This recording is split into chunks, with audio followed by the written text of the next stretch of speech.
யாத்ராகமம் 20ஆம் அதிகாரம். தேவன் பேசி சொல்லிய சகல வார்த்தைகளும் ஆவன.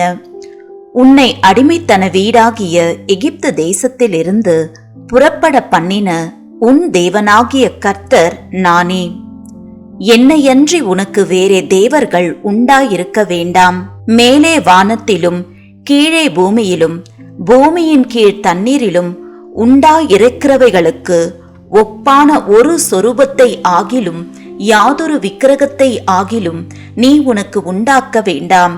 நீ அவைகளை நமஸ்கரிக்கவும் சேவிக்கவும் வேண்டாம். உன் தேவனாகிய கர்த்தராயிருக்கிற நான் எரிச்சலுள்ள தேவனாயிருந்து என்னை பகைக்கிறவர்களை குறித்து பிதாக்களுடைய அக்கிரமத்தை பிள்ளைகளிடத்தில் 3ஆம் 4ஆம் தலைமுறை மட்டும் விசாரிக்கிறவராயிருக்கிறேன். என்னிடத்தில் அன்பு கூர்ந்து என் கற்பனைகளை கை கொள்ளுகிறவர்களுக்கோ 1000 தலைமுறை மட்டும் இரக்கம் செய்கிறவராயிருக்கிறேன். உன் தேவனாகிய கர்த்தருடைய நாமத்தை வீணிலே வழங்காதிருப்பாயாக. கர்த்தர் தம்முடைய நாமத்தை வீணிலே வழங்குகிறவனை தண்டியாமல் விடார். ஓய்வு நாளை பரிசுத்தமாய் ஆசரிக்க நினைப்பாயாக. 6 நாளும் நீ வேலை செய்து உன் கிரியைகளை எல்லாம் நடப்பிப்பாயாக. 7ஆம் நாளோ உன் தேவனாகிய கர்த்தருடைய ஓய்வு நாள். அதிலே நீ ஆனாலும் உன் குமாரன் ஆனாலும் உன் குமாரத்தி ஆனாலும் உன் வேலைக்காரன் ஆனாலும் உன் வேலைக்காரி ஆனாலும் உன் மிருக ஜீவனானாலும் உன் வாசல்களில் இருக்கிற அந்நியனானாலும் யாதொரு வேலையும் செய்ய வேண்டாம். கர்த்தர் 6 நாளைக்குள்ளே வானத்தையும் பூமியையும் சமுத்திரத்தையும் அவைகளில் உள்ள எல்லாவற்றையும் உண்டாக்கி 7ஆம் நாளிலே ஓய்ந்திருந்தார்.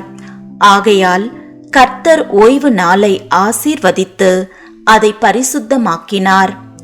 உன் தேவனாகிய கர்த்தர் உனக்கு கொடுக்கிற தேசத்திலே உன் நாட்கள் நீடித்திருப்பதற்கு உன் தகப்பனையும் உன் தாயையும் கனம் பண்ணுவாயாக. கொலை செய்யாதிருப்பாயாக. விபச்சாரம் செய்யாதிருப்பாயாக. களவு செய்யாதிருப்பாயாக. பிறனுக்கு விரோதமாக பொய்சாட்சி சொல்லாதிருப்பாயாக. பிறனுடைய வீட்டை இச்சியாதிருப்பாயாக. பிறனுடைய மனைவியையும் அவனுடைய வேலைக்காரனையும் அவனுடைய வேலைக்காரியையும் அவனுடைய எருதையும் அவனுடைய கழுதையையும் பின்னும் பிறனுக்குள்ள யாதொன்றையும் இச்சியாதிருப்பாயாக என்றார். ஜனங்கள் எல்லாரும் இடி முழக்கங்களையும் மின்னல்களையும் எக்கால சத்தத்தையும் மலை புகைகிறதையும் கண்டார்கள். அதைக் கண்டு ஜனங்கள் பின்வாங்கி தூரத்திலே நின்று மோசேயை நோக்கி, நீர் எங்களோட பேசும், நாங்கள் கேட்போம். தேவன் எங்களோட பேசாதிருப்பாராக. பேசினால் நாங்கள் செத்துப்போவோம் என்றார்கள். மோசே ஜனங்களை நோக்கி, பயப்படாதிருங்கள்.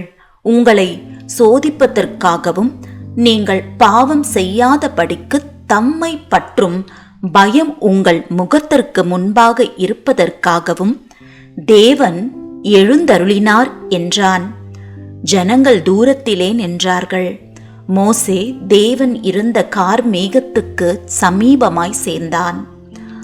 அப்பொழுது கர்த்தர் மோசேயை நோக்கி, நீ இஸ்ரவேல் புத்திரரோடே சொல்ல வேண்டியது என்னவென்றால், நான் வானத்திலிருந்து உங்களோடே பேசினேன் என்று கண்டீர்கள். நீங்கள் எனக்கு ஒப்பாக வெள்ளியினாலே தெய்வங்களையும் பொன்னினாலே தெய்வங்களையும் உங்களுக்கு உண்டாக்கவே வேண்டாம். மண்ணினாலே பலிபீடத்தை எனக்கு உண்டாக்கி அதின் மேல் உன் ஆடுகளையும் உன் மாடுகளையும் சர்வாங்க தகன பலியாகவும் சமாதான பலியாகவும் செலுத்துவாயாக. நான் என் நாமத்தை பிரஸ்தாபப்படுத்தும் எந்த ஸ்தானத்திலும் உன்னிடத்தில் வந்து உன்னை ஆசீர்வதிப்பேன். எனக்கு கல்லினால் பலிபீடத்தை உண்டாக்க வேண்டுமாகில் அதை வெட்டின கல்லுகளால் கட்ட வேண்டாம்.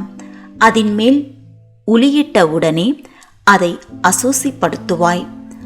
என் பலிபீடத்தின் மேல் உன் நிர்வாணம் காணப்படாதபடிக்கு படிகளால் அதன் மேல் ஏறவும் வேண்டாம்.